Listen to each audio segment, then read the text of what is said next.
Жалал Абадта кара отунга болгон баа күн санап өсүүдө. Азыркы күндө базарларда көмүрдүн килограммы 6 сом 50 тыйындан 7 сомго чейин сатылууда. Кыштын камын ойлоп кара алтын сатып алууну пландагандардын катарында Жамила Базаркулова да бар. Сурасам 7 сом деди. Анан былтыр көмүрдүн баасы 4 сом 70 тыйын, 4 сом 85 сомго чейин алганбыз. Бирок быйыл аз 7 сом экен, аны эми боло турганы канча түшкүлө десем 6,5-7, 6,80 дейишип атат.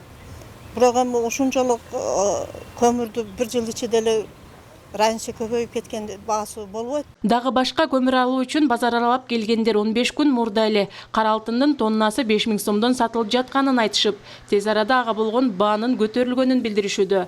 Мындан улам кичине убакытта баа мындан да кымбатташы мүмкүн деп божомолдоп турушат. 5000 болгондо жакшы болот эле да. Тоннасы?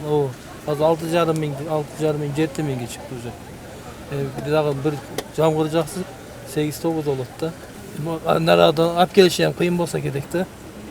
Ошо жерге көтөрүлген болсо, может азыр келиш поступление азырактыр. Бuyagын эми өздөрү билет, Кудай билет. Колуда балдар көмүр алып атат. Колуда жок пенсиясы аз адамдар көмүр алганы күчү жетпейт. Тамак продукты кымбат болсо, каяга ой басууда да азыр.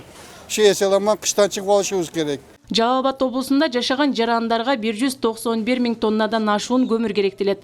Аймактарда 161 көмүр сатуучу түйүн иштеп жатат. Бааларды туруктуу көзөмөлгө алуу боюнча облус жетекчилиги тарабынан тиешелүү тараптарга тапшырмалар берилген.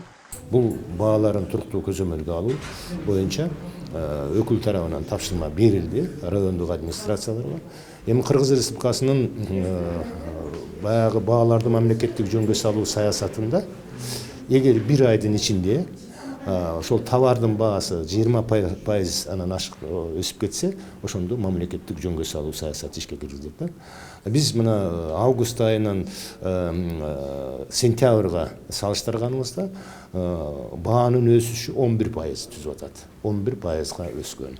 Азыркы учурда негизги биздин алдыбызга койгон максат көмүрдүн көлөмү кампаларда болсо баа түшөт. Айта кетсек, облуста 13 көмүр кени казылып жаткан шахталар бар. Негизинен аймактагы көмүр өндүрүү Нокен, Аксы, Сузак райондорунда жана Таш көмүр шаарында жолго коюлган.